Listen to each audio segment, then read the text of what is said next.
Hello, everybody. Steve Politi from the Star Ledger, joined as always by Mike Garafolo, and I know you want to say something about the hat. You can say something about the hat. You look more like Raggedy Ann than Steve Politi right now. But I am warm. It's Saturday now. The temperatures are going down. I know you're dressed the same as you were Friday, but it's Saturday.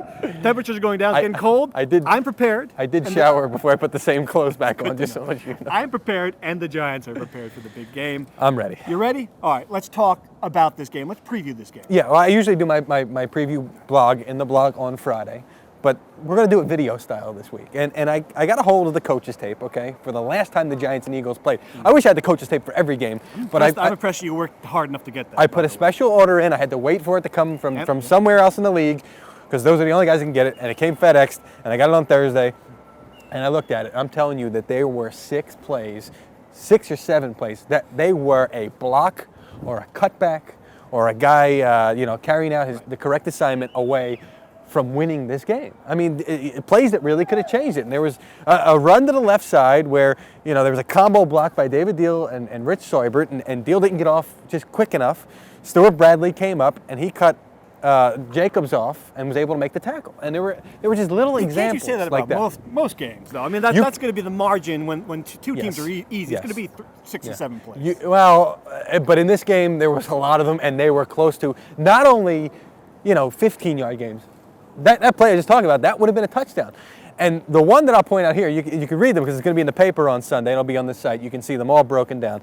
But the one that was really could have changed the game was the play Jacobs got hurt on, okay? Because Broderick Bunkley, the Eagles defensive tackle, is getting blocked by Seubert and Deal. And they've got him like this, and he's on one leg like this, okay? And if I stopped the tape there and I said to you, who's going to make this tackle on defense? Broderick Bunkley would have been the 11th guy, you would have said. Somehow he gets off of there, gets a hold of Jacobs, trips him up, he falls, injured his knee. So not only was that a big gain, because the only guy who's going to stop him was Quentin Demps in the secondary, he would have got run over. Not only was that a big gain, that was the play that Jacobs got hurt on. Maybe he stays in the game. I'm telling you, there were a lot of close plays there. And you're going to ask me what the difference is. Go ahead. And I guess what you're saying here is when these teams are so close that the differences will make the little things like that will make all the difference in the game. But what I'm also saying is in that game, the Eagles were in a must-win situation. The Giants got complacent. They had a big lead for the division. They had a big lead for a couple-game lead for the number 1 seed. They didn't have that urgency. Well, now we're in the playoffs. They have that urgency. So those little things are going to go back to the Giants' Phil side. Simms said something interesting on that teleconference the other day, just about how we get obsessed with, at this time of year, with the wild card team. Because A, they have to be hot to get in the playoffs in the first place, and B, we just saw them and they won a game. Yeah. So everybody's buying into the idea that the Eagles are a hot team. Coming here, I still think the Giants are the better team.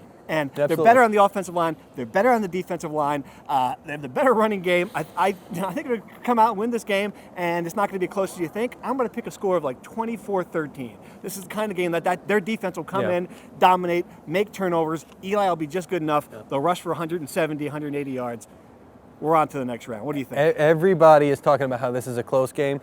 If it were going to be a blowout, could you see the Eagles blowing out the Giants? Because I couldn't. Absolutely. I could see the Giants blowing out the Eagles, though, because the Eagles have been playing playoff games for a while now, and I can see them just getting to the point where they're mentally and physically cannot do it anymore.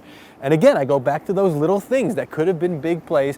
Not only is the urgency back on the Giants side, but Brandon Jacobs is extremely fired up for this game. I have never allowed one guy to sway my opinion on a football game when there's 22 guys on the field at one time. But Brandon Jacobs, to me, in this matchup with what he's done against the Eagles, is enough for that. I see a 10-point Giant win, 27-17, we'll say. My wife bought me this hat, by the way, for Christmas. Nancy, I'm sorry. I'm sorry, Nancy. Steve Politi, Mike Garafolo signing off. Enjoy the game. Can't wait to see her hat.